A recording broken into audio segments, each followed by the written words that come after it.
السلام علیکم ورحمۃ اللہ وبرکاتہ. الحمد للہ وحدہ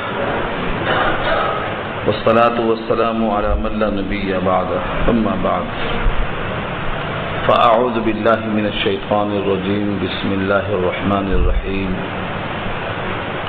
ضرب لكم مثلا من انفسکم هل لكم مما ملكت أيمانكم من شركاء فيما رزقناكم فأنتم فيه سواء تخافونهم كخيفتكم أنفسكم كذلك نفصل الآيات لقوم يعقلون إلى آخر الآية. صدق الله العلي العظيم وصدق رسوله النبي الكريم ونحن ولا ذلك من الشاهدين والشاكرين. اللهم ألهمنا رشدنا وأعذنا من شرور أنفسنا. اللهم وفقنا لما تحب وترضى من القول والفعل والنية. رب اشرح لي صدري ويسر لي أمري واحلل عقدة من لساني يفقهوا قولي. آمين يا رب العالمين. محترم حضرات، معزز سامعین، محترم خواتین، میری ماں اور بہنوں، ملی بھائیوں، پیارے بچوں، آج کی گفتگو کا عنوان ہے 21واں پارہ سورہ روم، آیت نمبر 28 سے لے کر 40 تک. یہ مکمل ایک رکوع ہے.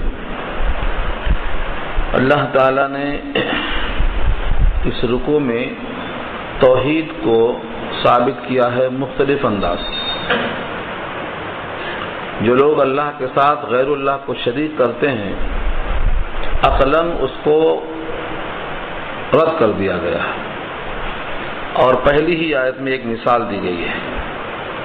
ضرب لکم مثلا، جب ضربہ کے ساتھ مثل آئے تو کہاوت بیان کرنا، مثال دینا ضرب الامثال کے ذریعے.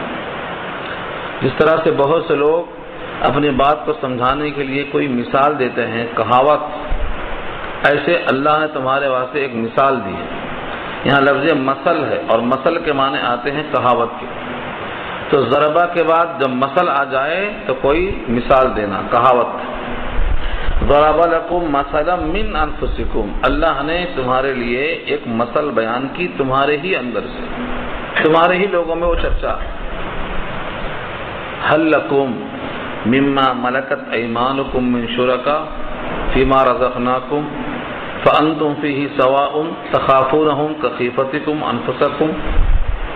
کیا تمہارے مملوکہ غلاموں میں سے کوئی شریک ایسا بھی ہے کہ جو تم کو ہم نے رزق دیا ہے تو اس میں تم اور وہ سب برابر ہو جائیں؟ تم ان کا اندیشہ کرو جیسا کہ تم اپنوں کا اندیشہ رکھتے ہو.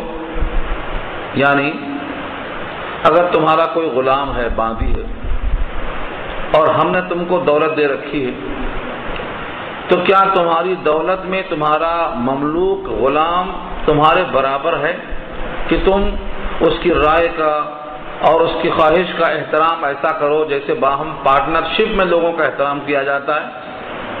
کیوں نہیں کرتے ایسا؟ کیونکہ تم اس کو سمجھتے ہو کہ یہ مملوک ہمارے برابر کا نہیں ہو سکتا.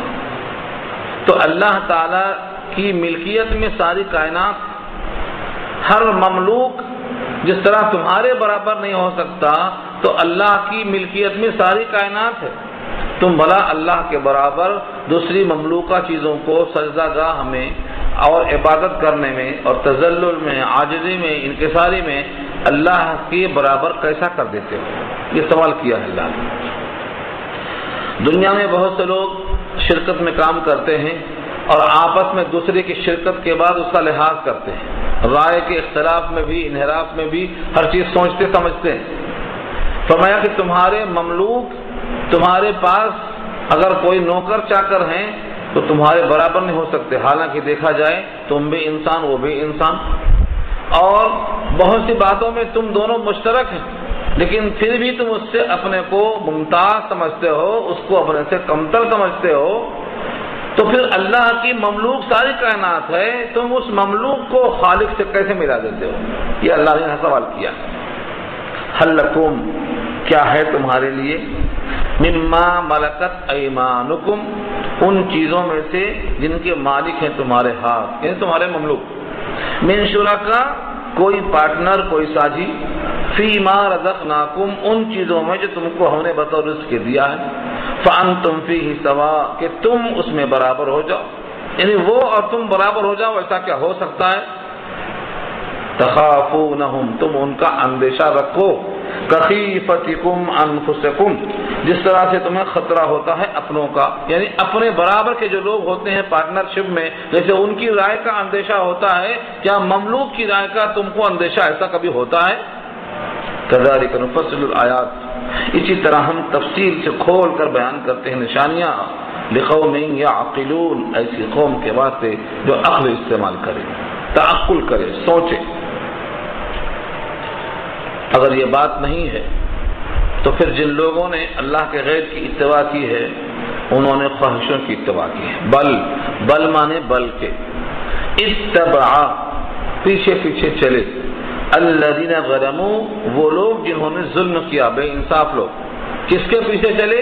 اہواءہم، اہوا ہوا کی جمع ہے، ہوا و حوث نفس کو کہتے ہیں، اہوا اس کی جمع ہے، اپنے خواہشوں کے پیچھے چلے، بغیر علم، بغیر کسی معلومات کے، بغیر کسی جانکاری کے، بغیر سمجھ بوجھ کے، جو دل میں آتا وہ کرتے ہیں. تو دل میں آنے کے بعد اسی کو فالو کرنا اللہ کی نگاہ میں یہ لوگ ظالم ہیں. فمن یہدی من اضل اللہ بلا ہدایت کون دے سکتا ہے ان کو جن کو اللہ نے بھٹکا دیا. یعنی اللہ نے ان تمام دلائل کے باوجود ان کی عقلیں نہیں کھولی اور یہ اپنی خواہشات کی اتباع کرنے والے بن گئے، تو اب اللہ کے بعد ان کو ہدایت کون دے سکتا ہے؟ اللہ نے جن کو بھٹکایا، یعنی جن کو اللہ نے ان تمام رہنمائی کے باوجود، راہ راست پر آنے کے لیے تمام وسائل ہونے کے باوجود یہ اب تک بھٹکے رہ گئے، اور گویا ان کو اللہ نے بھٹکایا. کس طرح سے؟ اس کی مثال پیچھے پہلے بارے میں آ چکے ہیں. جس طرح سے انسان میں صلاحیتیں ہوتی ہیں، اگر وہ صحیح استعمال نہیں کرتا ہے تو وہ نکمی ہو جاتی ہے. چھری آپ استعمال نہیں کریں گے، زنگ پکڑ لے گا، خراب ہو جائے گی. ایسے ہی انسان کے اندر جو صلاحیتیں ہیں، صحیح استعمال نہیں ہوا، غلط صحبت میں پڑ گیا تو وہ بجائے پنپنے کے بیکار ہو جائیں گے. یہی یہاں مراد ہے. وما لهم من ناصرین اور ان کا کوئی نصرت کرنے والا نہیں، کوئی ان کا مددگار نہیں، کوئی ان کے واسطے حمایتی نہیں. اس لیے ہر آدمی کے لیے اللہ کا یہ خصوصی حکم ہے، فَأَقِمْ وَجْهَكَ پھر قائم کر لے تو اپنا چہرہ، سیدھا رکھ اپنا رخ، اپنا منہ، اپنی توجہ. فَأَقِمْ قائم کر، وَجْهَكَ اپنا چہرہ، للدین دین کے لیے، حنیفہ یکسو ہو کر، حنیف کے معنی سارے لوگوں سے کٹ کر ایک دین کا ہو جا، ایک اللہ کا ہو جا. یہ حنیف ابراہیم کی خاص صفت تھی. ابراہیم سب سے کٹ کر اللہ کی طرف متوجہ ہو گئے تھے، یہی حکم دیا گیا ہے. اب سوال یہ ہے کہ وہ اللہ کی طرف یکسو ہونے کے لیے کیسے یکسو مانا جائے گا کہ سب سے کٹ کر ایک اللہ کا ہو گیا؟ اس کے لیے کیا علامت ہے؟ اس کے لیے کیا نشانی ہے؟ کیا راستہ ہے؟ تعین کیسے ہو کہ بندہ یکسو ہو گیا؟ فرمایا فطرت اللہ التی فطر الناس علیہا، اللہ کی وہ فطرت جس پر اللہ نے لوگوں کو تراشا ہے. ہر بندے کو اللہ نے جس فطرت پر پیدا کیا ہے اس فطرت پر باقی رہے گا. یہ ہے اصل میں حنیف ہونا، یکسو ہونا. اس آیت کی تشریح میں بہت طویل کلام ہے، ہم اس کا خلاصہ رکھتے ہیں. سب سے بڑی چیز یہ ہے کہ انسان کی ایک فطرت ہے. فطرت کا مطلب طبیعت، جس پر اللہ نے اس کو پیدا کیا ہے. ہر انسان کی فطرت اسلام ہے پیدائشی طور پر، یہاں تک کہ جانور. لیکن یہاں تو چونکہ خاص بیان چلتا ہے الناس کا، لہذا ہم الناس سے آگے نہیں جائیں گے. اور نہ دیکھا جائے تو گائے، بیل، بھینس، بکری سب اپنے فطرت پر کام کر رہے ہیں، ہر ایک اپنی فطرت پہ لگا ہوا. لیکن یہاں چونکہ تذکرہ ہے انسانوں کا، لہذا ہم اسی کو محدود کریں گے. فطرت اللہ کی وہ فطرت التی فطر الناس علیہا، جس پر لوگوں کو تراشا ہے، اللہ نے تیار کیا ہے. وہ کیا ہے فطرت؟ اسلام. صحیحین کی روایت ہے، بڑی مشہور روایت ہے، قرطبی کے الفاظ ہیں، ہر بندہ جب پیدا ہوتا ہے تو اسلام پر پیدا ہوتا ہے۔ اب اس کے ماں باپ اگر یہودی ہیں تو بچے کو یہودی بنا دیتے ہیں، اگر اس کے ماں باپ عیسائی ہیں تو بچے کو عیسائی بنا لیتے ہیں، اگر اس کے ماں باپ مجوسی ہیں تو بچے کو مجوسی بنا لیتے ہیں، لیکن پیدائش ہر بچے کی اسلام پر ہوتی ہے۔ حدیث کے الفاظ ہیں، کل مولود یولد علی الفطرہ فابواہ یحودانہ او ینصرانہ او یمجسانہ او کما قال علیہ الصلوۃ والسلام۔ تو پیدائش اللہ نے جو کی ہے انسانوں کی تو اسلام پر ہے، اگر اس کو کچھ نہ چھیڑا جائے تو خود بخود وہ اسلام پر قائم ہوگا، یعنی ایک اللہ کی طرف متوجہ ہوگا۔ فطرت ہے یہ، وہی فطرت پر باقی رہنا یہ اللہ کو منظور ہے۔ لیکن ہوتا یہ ہے غلط ماحول کی وجہ سے اگرچہ اس میں وہ فطرت باقی رہتی ہے، لیکن صحبت کی برائی اتنی غالب آ جاتی ہے کہ اس کے اندر بجائے جذبہ اطاعت کے جذبہ انکار پیدا ہو جاتا ہے، اور وہ بندہ آہستہ آہستہ شرک کی طرف چلا جاتا ہے۔ اسی واسطے اللہ نے بارہا کہا ہے، کونوا مع الصادقین، سچوں کے ساتھ رہو، سچوں کی صحبت میں رہیں گے، صداقت باقی رہے گی، یہ فطرت ہے۔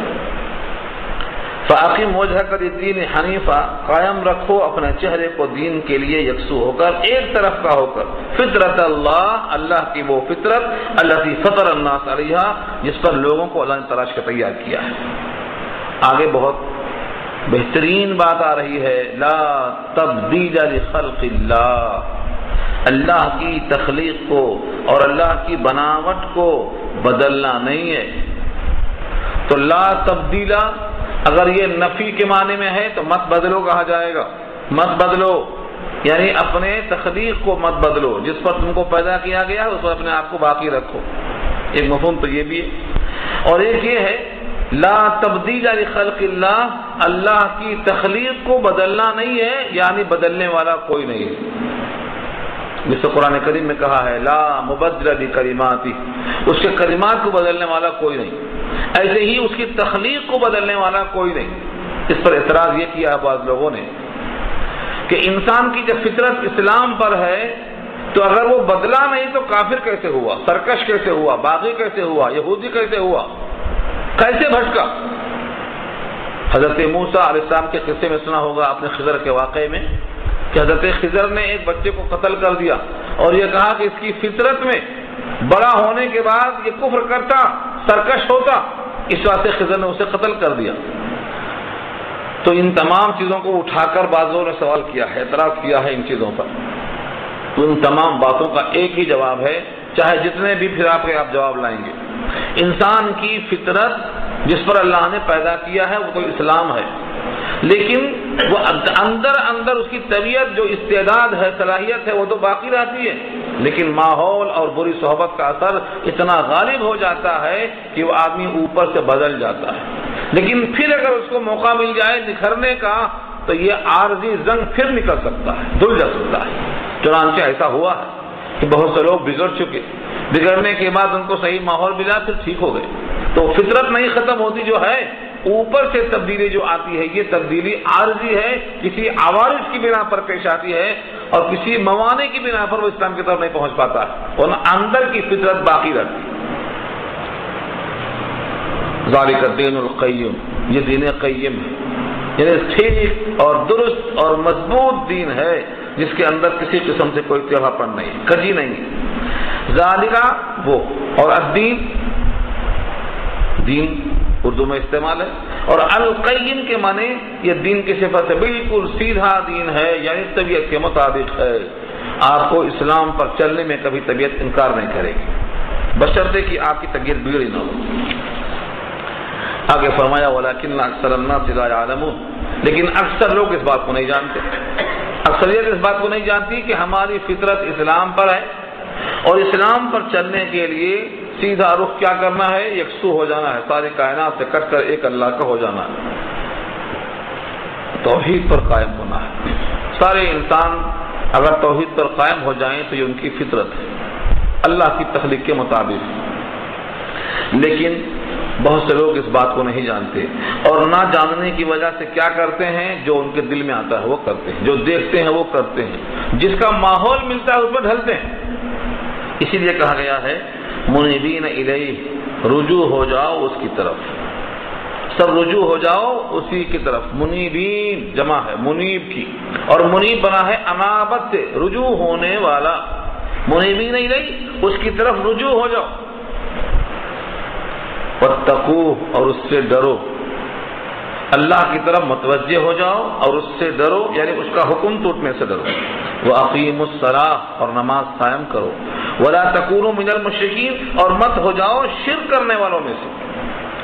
یہاں دو باتیں اگر آپ ساتھ ساتھ جوڑ لیں تو پہلا حکم ہے اللہ کی طرف رجوع ہونا، انابت، دوسرے اللہ سے ڈرنا، تیسرے نماز قائم کرنا، چوتھے شرک والوں میں سے نہ ہو جانا۔ نماز کے ساتھ شرک کو کیوں جوڑا؟ ایک حدیث میں آتا ہے بندے کے اور کفر کے درمیان کوئی فرق کرنے والی چیز ہے تو وہ نماز ہے، اور نبی صلی اللہ علیہ وسلم نے 3 انگلیاں اٹھا کر کے اشارہ کیا کہ یہ ایمان ہے، یہ کفر ہے، اور بیچ میں نماز ہے۔ اگر یہ نماز گر گئی تو یہ بندے کا ایمان کفر سے مل گیا۔ یہاں وہی کہا گیا ہے نماز قائم کرو اور نماز کو ترک کر کے مشرکوں میں سے مت ہو جاؤ، یعنی نماز کو قائم کرنا ایمان ہے، اور ایمان والا نماز کو پابندی سے پڑھتا ہے، اور نماز کو چھوڑ کے مشرکوں میں سے مت ہو جاؤ، کیونکہ نماز کا نہ پڑھنا مشرکانہ عمل ہے۔ اور اس پر کئی روایتیں موجود ہیں۔ الصلاۃ عماد الدین، نماز دین کا ستون ہے۔ من اقامہا فقد اقام الدین، جس نے نماز قائم کیا دین قائم کیا۔ ومن ہدمہا فقد ہدم الدین، اور جس نے نماز کو منہدم کر دیا دین کو منہدم کر دیا۔ اس سے معلوم ہو گیا کہ اللہ کی طرف رجوع ہونا اور ڈرتے رہنا، اور ڈرنے کا تقاضا یہ ہے کہ اس کے حکم پورا کرنا، اور اس میں سے سب سے اہم حکم ہے جو ہر دن 5 مرتبہ پورا کرنے کا تقاضا ہوتا ہے، اور وہ نماز ہے۔ نماز پڑھتے رہنا ایمان والوں کی علامت ہے، اور نماز کا ترک کر دینا شرک کرنے والوں کی علامت ہے۔ اس لیے آگے فرمایا من الذین فرقوا دینہم، ان لوگوں میں سے جنہوں نے تفریق کر لی اپنے دین میں، وکانوا شیعا، اور ہو گئے فرقے۔ شیعہ شیعتن کی جمع ہے، شیعہ کے معنی فرقے۔ جیسے ایک درخت زمین سے نکلتا، اس کی شاخیں دائیں بائیں جاتی ہیں، شاخ در شاخ نکلتا چلا جاتا ہے۔ ایک درخت کی جڑ وہ ایک ہی ہے، لیکن اوپر کی جو شاخیں ہیں ان کو شیعہ کہا جاتا ہے۔ جیسے ایک دادا ہے، دادا کے کئی بیٹے ہیں، کئی پوتے بڑ پوتے ہیں، وہ ایک جڑ ہے، باقی سب اس کی شاخیں ہیں۔ اسلام میں اصل کلمہ طیبہ لا الہ الا اللہ ہے، اس کلمے کو ماننے والے، یہ بنیاد ہے، یہ جڑ ہے۔ لیکن اس کلمے کی بنیاد پر جو درخت لگایا گیا تھا توحید کا، اس توحید کے درخت سے اتنی شاخیں ہو گئی کہ 73 فرقے ہو گئے، یہ سب شیعہ ہیں۔ اور اللہ فرماتے ہیں ہر فرقہ ذرہ برابر غمگین نہیں ہے کہ میں شاید غلط ہوں، سب کے سب خوش ہیں۔ حق ایک ہے، باطل کئی ہیں، حق کئی نہیں ہو سکتا، حق ایک ہو سکتا۔ سورہ یونس میں کہا اللہ نے فماذا بعد الحق الا الضلال، جب حق معلوم ہو گیا تو حق کے بعد جو بچتا ہے وہ گمراہی بچتی ہے۔ یہاں کیا خیال ہے؟ ہر فرقہ سمجھتا ہے کہ ہم حق پر ہیں، یہاں اللہ نے اس کو واضح کیا ہے۔ ظلمتیں کئی ہیں، نور الہی ایک، نور توحید ایک، باطل کئی ہیں، حق ایک ہے۔ امت کے 73 فرقے ہیں، ان میں سے جنتی ایک ہے۔ جب ایک فرقہ جنتی ہے، بقیہ 72 کے 72 جہنمی ہیں، تو ان تمام کو خوش ہونے کے بجائے غور کرنا چاہیے۔ یہاں دعوت دی گئی ہے من الذین فرقوا دینہم، جن لوگوں نے تفریق کر دی، پھوٹ ڈالی اپنے دین میں، وکانوا شیعا، اور ہو گئے فرقے۔ کل حزب، ہر پارٹی، ہر جماعت، ہر گروہ، کل حزب، حزبین کے معنی پارٹی، گروہ، جماعت، قافلہ، ہر فرقہ بما لدیہم، جو جو ان کے پاس ہے، فرحون، اش اش کر رہا ہے اسی کے اوپر، نازا ہے، خوشی سے اترا رہا۔ یہ اللہ تعالیٰ نے 1430 سال پہلے کا دیا ہے کہ ہر فرقہ اپنے اوپر خوش ہے۔ جبکہ حق ایک ہے اور باطل کئی ہیں۔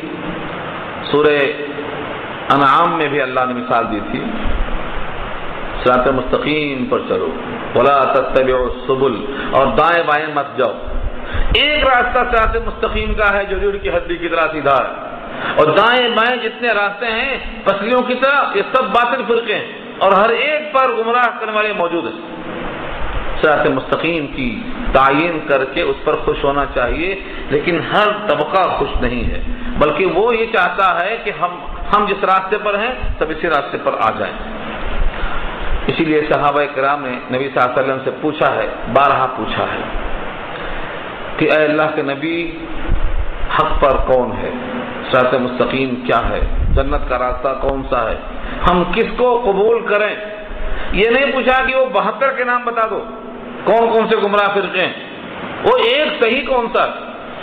نبی صلی اللہ علیہ وسلم نے یہ نہیں کہا، کسی کا نام لے کے نہیں فرمایا جس پر میں ہوں میرے صحابہ۔ حضور نے صحابہ کو نہیں چھوڑا۔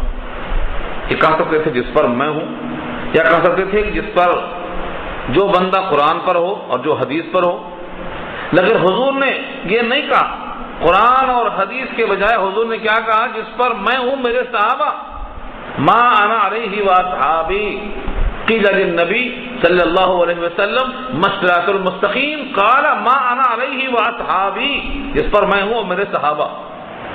کیوں ایسا کہا؟ کیونکہ قرآن سے اور صحابہ کے عمل سے براہ راست نکالنے والے لوگوں کے پاس علم کم ہے، فہم کم ہے، ہر ایک میں اتنی سکت نہیں ہوتی ہے کہ وہ دنیاوی فنون پر ماہر ہو جائے۔ یہ تو شریعت ہے۔ اللہ تعالیٰ نے نبی صلی اللہ علیہ وسلم کو وضاحت کرنے کا حکم دیا۔ وضاحت کرنے کی حاجت اگر نہ ہوتی تو حکم کیوں دیا جاتا؟ سورہ نحل پارہ 14 آیت نمبر 44 میں اللہ نے نبی کو حکم دیا کہ آپ لفظوں کو کھول کر بتائیے، اور صحابہ نے اس کے مطابق عمل کیا۔ وَأَنزَلْنَا إِلَيْكَ الذِّكْرَ لِتُبَيِّنَ لِلنَّاسِ، لِتُبَيِّنَ کیا ہے؟ اے نبی آپ ان کے سامنے لفظوں کو کھولیے۔ حالانکہ وہ عرب ہیں، صاحب زبان ہیں، سب کچھ جانتے ہیں، لیکن نہیں، حکم ہے اللہ کا کہ آپ ان کے سامنے قرآن کے لفظوں کو کھولیے تاکہ وہ بھی تفکر کریں۔ پھر اس کے مطابق صحابہ نے عمل کیا، اور عمل میں جو کوتاہی کمی ہوئی نبی کی نگرانی میں وہی آتی رہی۔ ایک جماعت تیار ہو گئی جو وحی الہی کے مطابق نبی کی منشا اور نبی کی نگرانی کے مطابق تیار ہو گئی۔ یہ جماعت ہے جس کو سنت والجماعت کہا ہے۔ یہاں صرف وہی جماعت حق پر ہے، بقیہ سارے کے سارے باطل ہیں۔ یہ کس نے کہا؟ اللہ کے رسول نے کہا۔ تو نقل کرنے والے ہر گروہ کے لوگ جتنے بھی ہیں ان کو چاہیے کہ اپنے عمل میں غور کریں کہ وہ رسول اللہ کے مطابق ہے اور صحابہ کے مطابق ہے، تب تو وہ درست ہے، اور اگر وہ صحابہ ہی کو نہیں مانتے تو جماعت سے خارج، جماعت میں شامل نہیں ہو سکتے۔ یہ خلاصہ ہے ان تمام باتوں کا جو پیش کی جاتی ہیں یہاں پر۔ وَإِذَا مَسَّ النَّاسَ ضُرٌّ، اور جب پہنچتی ہے لوگوں کو تکلیف، ضر کے معنی تکلیف، ضرر اردو میں استعمال ہے، جسمانی تکلیف کو ضر کہا جاتا ہے۔ سختی پہنچتی ہے لوگوں کو، کسی بھی موقع پر سختی پہنچی، مثلا سمندر میں پانی ہے، پانی میں کشتی ہچکولے لے رہی ہے، اب مرنا کی دل آیا، لگتا ہے کہ اب گئے۔ ایسے موقع پر دنیا میں کوئی یاد نہیں آتا، ہمیشہ ایسے موقع پر صرف ایک اللہ یاد آتا ہے۔ وہی یہاں کہا گیا ہے وَإِذَا مَسَّ النَّاسَ ضُرٌّ، اور جب پہنچے لوگوں کو تکلیف، دعوا ربہم، تو پکارتے ہیں اپنے رب کو، بچا لیجیے، آئندہ ایسی غلطی نہ ہوگی۔ منیبین الیہ، رجوع کرتے ہوئے اسی کی طرف، پوری توجہ، پوری دھن، پوری انابت، پوری توجہ کے ساتھ پکارنا شروع کر دیتے ہیں۔ ثم، پھر اذا اذاقہم منہ رحمہ، پھر جب ان کو ہم چکھاتے ہیں اپنے پاس سے رحمت، بھلائی، خوشحالی، اذا فریق، تبھی تو ایک فریق منہم، ان میں سے، بربہم یشرکون، اپنے رب کے ساتھ شرک کرنے لگتا ہے۔ اس کی مثال میں سورہ اعراف میں خود دیا ہے اللہ نے۔ بچہ پیدا نہیں ہو رہا ہے، اللہ سے دعا کرتے ہیں بچہ پیدا ہو جائے۔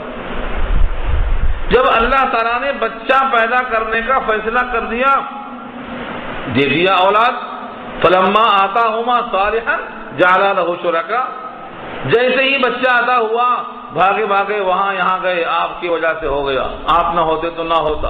حالانکہ بچہ پیدا کرنا صرف اللہ کی قدرت ہے، کسی کا اس میں کوئی دخل نہیں۔ یہاں بھی یہی ہے، جب بھی تکلیف ہوئی تو متوجہ ہوتا، اور رحمت ہوتی ہے تو اس میں سے ایک فریق انکار کر بیٹھتا ہے اور شرک کرنے بیٹھتا ہے۔ اللہ فرماتے ہیں لیکفروا بما آتیناہم، تاکہ کفر کرے، تاکہ منکر ہو جائے ان نعمتوں کا جو ہم نے ان کو دی ہیں۔ منکر ہو رہا ہے ہماری دی ہوئی نعمتوں کا۔ اللہ نے اس کے بعد ایک لفظ کہا فتمتعوا، اور یہاں وقفہ ہے، ٹھہر جاؤ، آگے ملا کر مت پڑھو۔ فتمتعوا کیا ترجمہ ہے؟ ٹھیک ہے مزے اڑا لو، اڑا لو مزے، کب تک اڑاؤ گے؟ لیکفروا بما آتیناہم فتمتعوا، تاکہ وہ منکر ہو جائیں ہماری نعمتوں کے جو ہم نے ان کو دے رکھا ہے، اس کا انکار کرنا چاہتے ہیں نا مزے کے لیے۔ فتمتعوا، اڑا لو مزے، کب تک اڑاؤ گے؟ فسوف تعلمون، ان قریب جان لو گے، جس دن جسم سے روح نکل جائے گی اسی دن تم کو معلوم ہو جائے گا کہ تم نے کس کا انکار کیا ہے۔ اللہ فرماتے ہیں اگر یہ انکار نہیں ہے بلکہ تم بھی کسی حقیقت پر ہو، تمہارے پاس بھی کوئی دلیل ہے، تو دلائل میں سے کچھ نقلی یا عقلی کچھ چاہیے۔ سوال کیا رب کریم نے، ام انزلنا علیہم سلطانا فہو یتکلم بما كانوا به یشرکون، کیا اتارا ہم نے ان پر کوئی سند؟ ام یا انزلنا اتارا ہم نے علیہم ان پر سلطانا کوئی سند، کوئی دلیل، کوئی برہان، فہو یتکلم کہ وہ کلام کرتے ہیں، وہ بول رہے ہیں، بما كانوا به یشرکون جن کے ساتھ وہ شریک بتاتے ہیں۔ کوئی دلیل ہے، کوئی کتاب ہے جو تصدیق کرتی ہے ان کی باتوں کی کہ درست کر رہی ہے؟ یہ سب حقیقت نہیں ہے، ان کے پاس کوئی سند نہیں ہے، کوئی دلیل نہیں ہے، کوئی منزل من اللہ کتاب نہیں ہے، بلکہ لوگوں کی فطرت ہے۔ وَإِذَا أَذَقْنَا النَّاسَ رَحْمَةً فَرِحُوا بِهَا، اور جب ہم چکھاتے ہیں لوگوں کو رحمت، مہربانی، فَرِحُوا بِهَا تو خوب خوش ہوتے ہیں اس سے، پھولے نہیں سماتے، یہ سمجھتے ہیں کہ اس کائنات میں مجھے اللہ نے چن لیا، میں ہی اس کام کے لائق ہوں، مجھ پر اللہ کی نعمتیں برس رہی ہیں، میں اللہ کا خصوصی بندہ، یہ دماغ میں فطور پیدا ہوتا، اور یہ سمجھتے ہیں کہ میری صلاحیت ہے، میں اس قابل تھا۔ وَإِن تُصِبْهُمْ سَيِّئَةٌ، اور اگر ان کو پہنچ جائے کوئی برائی، اور برائی بھی خود نہیں پہنچتی، بِمَا قَدَّمَتْ أَيْدِيهِمْ ان کے ہاتھوں کے کرتوت کی بنا پر برائی پہنچتی ہے۔ بما قدمت میں جو با ہے یہ با سببیہ ہے، اس وجہ سے کہ جو بھیجا ہے ان کے ہاتھوں نے آگے، ان کی وجہ سے برائی آتی ہے۔ کسی بھی انسان پر کوئی برائی از خود نہیں آتی، من جانب اللہ جو برائی محسوس ہوتی ہے حقیقت ہے کہ ہم نے کچھ نہ کچھ کیا ہے، کچھ نہ کچھ ہم نے کیا، یہ اس کا نتیجہ ہے۔ اذا ہم یقنطون، جبھی تو وہ آس توڑ بیٹھتے ہیں۔ قنطا یقنطو کے معنی مایوس ہو جانا، آس توڑ بیٹھنا، اور بولتے ہیں کہ ہم کیا کریں، ہم تو بے بس ہیں۔ اللہ تعالیٰ نے انسان پر جب رحمتیں برسائی ہیں تو اس موقع پر بھی ویسا ہی اللہ کے ساتھ تعلق قائم رکھنا، اور جب پریشانیاں آئی ہیں تو یہ بھی سمجھنا، اپنا محاسبہ کرنا کہ ہم سے کچھ کوتاہی ہو گئی ہے، اپنے مالک کو بنانے کی پوری کوشش کرنا۔ جس طرح سورہ انعام میں آ چکا ہے، کیوں نہیں جب ہم نے ان پر مصیبت ڈالی تھی تو روئے کیوں نہیں، گڑگڑائے کیوں نہیں، ہمارے پاس متوجہ ہو کر آئے کیوں نہیں؟ ہاں، اگر وہ ہمارے پاس متوجہ ہوتے، روتے، تو ہم ان کے اس کرب کو دور کر دیتے، لیکن ان کے دل اتنے شقی ہو گئے اور سخت ہو گئے کہ ان کو اپنا مالک ہی یاد نہیں آیا، کہیں اور بھٹک گئے، کسی اور طرف چلے گئے۔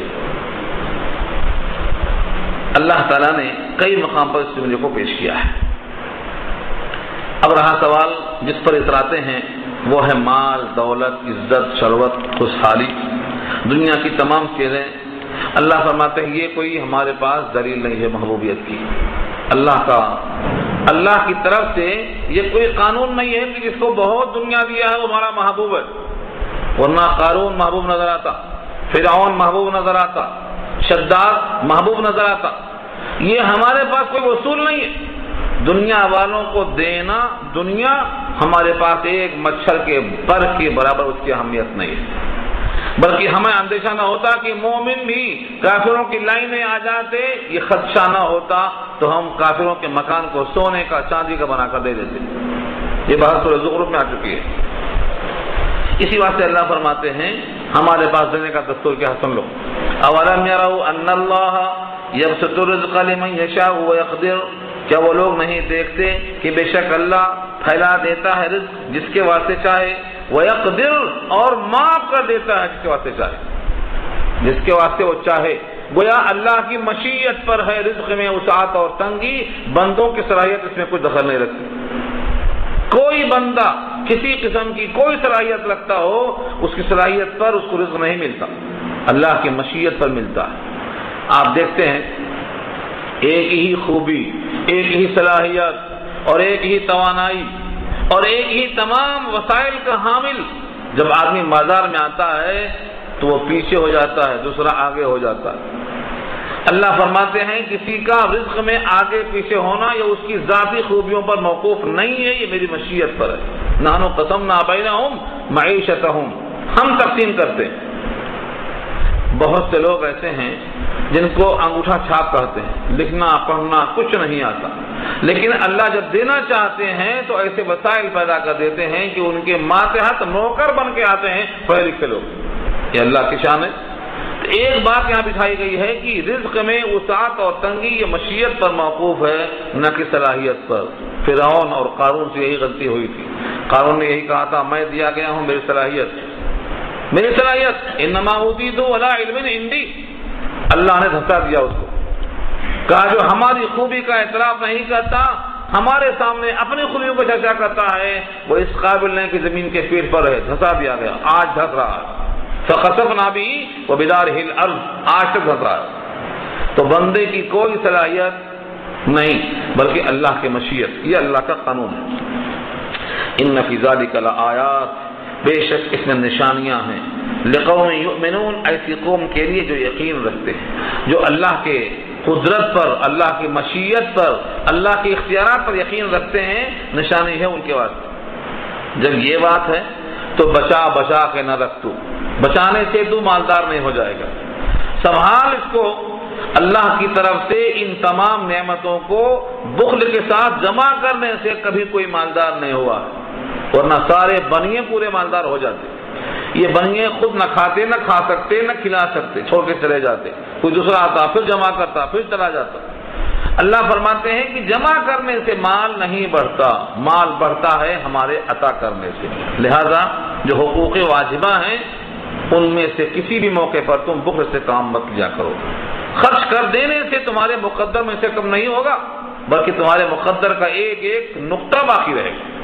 اس لیے فآت ذی القربى، دے دو تم قرابت داروں کو حق ہو، ان کا حق۔ قرابت دار میں کون کون لوگ آتے ہیں؟ اس کے لیے ایک مستقل فن ہے، سراجی ایک کتاب ہے، قرابت دار کون، کس کو کتنا حصہ رکھا اللہ نے۔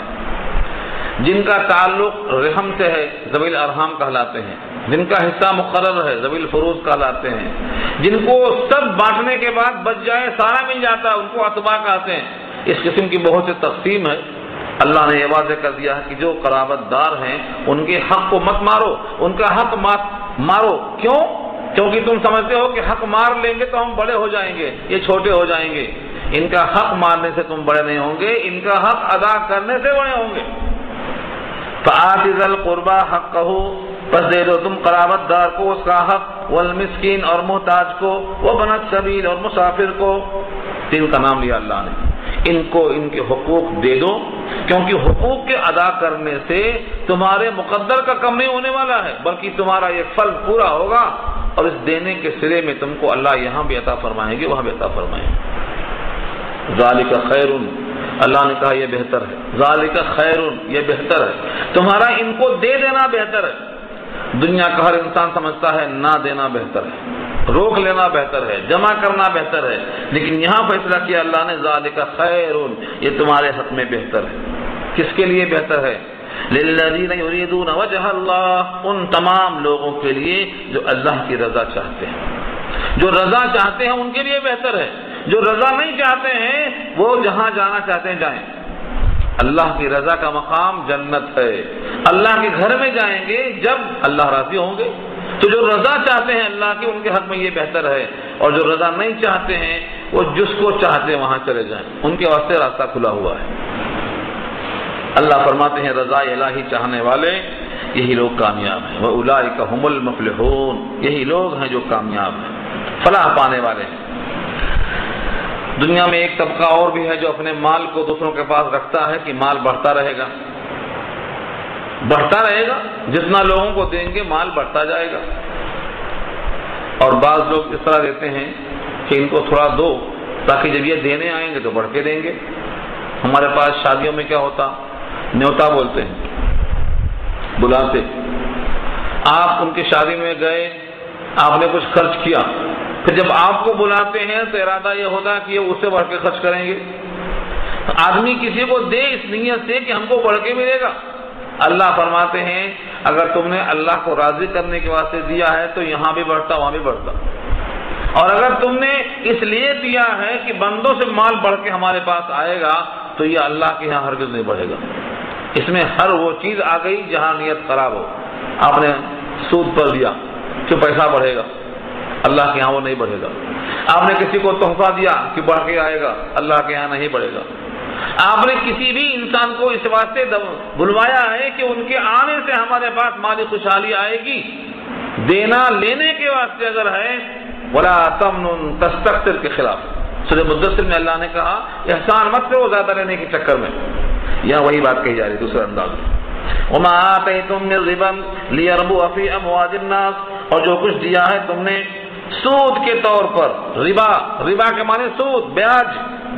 وما آتيتم من ربا، اور جو تم دیتے ہو بیاج پر، ليربو في اموال الناس، کہ بڑھتا رہے لوگوں کے مالوں میں.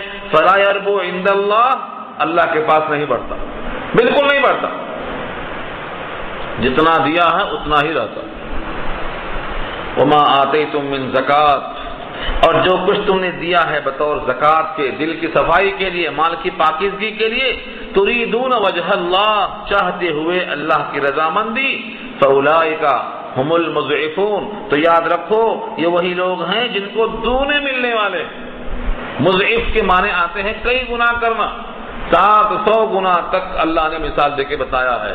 ایک دانہ زمین میں ڈالو، اس دانے سے ایک درخت نکلتا ہے، ایک پودا لگتا ہے، اس میں 7 بالیاں ہوتی ہیں، ہر بالی میں 100 دانے ہوتے.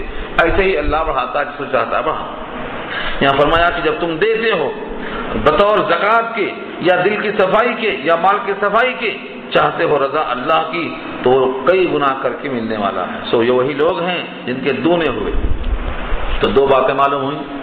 بطور ربا کے جو مال دیا جاتا ہے وہ اللہ کے یہاں نہیں بڑھتا، بطور زکات کے جو دیا جاتا ہے وہ اللہ کے ہاں بڑھتا ہے. لکھا ہے ایک کھجور اگر تم نے رضا الہی کی خاطر دی ہے تو یہ بڑھتے جب تولنے کا دن آئے گا تب تک وحد کا پہاڑ بن جائے گی. اسی آیت کی تشریح میں لکھا ہے جب تک وقت آئے گا تولنے کا وہ کھجور بڑھتے وحد کا پہاڑ بن جائے گی. اور ایک حدیث میں آتا ہے جس طرح سے کوئی بچڑا، تشبیہ دیکھو، بچڑا کیوں کہا؟ گائے کا بچڑا اس میں گروتھنگ زیادہ ہوتی، جلدی بڑھتا، بڑھتے ایک کامل بیل بنتا ہو، بڑھ جاتا ہو. اور آپ کو شاید یہ نہیں معلوم ہے، گاؤں کے لوگ بچڑے کو پالتے ہیں، چھوٹی عمر میں خریدتے ہیں اس کو، جب بڑا ہو جاتا تب اس کو بیچتے ہیں، تو کئی گنا نفع آتا ہے اس کا. فرمایا تمہارا بچڑا جس طرح سے بڑھتا ہے تمہاری دی ہوئی زکات اللہ کے پاس ایسے بڑھتی ہے. ایک تشبیہ دیا ہے. تو بہرحال جو بندہ اللہ کے عطا پر یقین کرتا ہے وہ بطور زکات کے اپنے مال کو لگاتا ہے، اللہ اس کے مالوں کو کئی گنا کر کے اس کو دیتے ہیں. اب یہاں سے ایک تشبیہ ہے کہ مال کا بڑھنا، مال کا قبول ہونا، مال میں برکت آنا، یہ تمام چیزیں تمہارے اپنے ہاتھ میں نہیں ہیں، یہ سب قدرت اللہ کی ہے. دیکھو تم کو نہیں پتا ہے کہ تم پہلے نہیں تھے، اب تم ہو، پھر تمہارے ہونے کے بعد بھی تمہارا باقی رہنا کھانے پر موقوف ہے. کھانا نہ ملا تو چلے جاتے، اور کھانا ملنے کے باوجود بھی جب ایک وقت آتا ہے کھانا پورا بھرا ہے لیکن فرشتہ لے کے چلا جاتا ہے، بولتے ہیں موت کا وقت ہو گیا، یہ کھانا بھی تم کو بچا نہیں سکتا۔ تو جو اللہ تمہارے سامنے ان تمام چیزوں کو پیش کرتا ہے یہ قدرت بتاتی ہے کہ وہ جو چاہے وہ کر سکتا ہے۔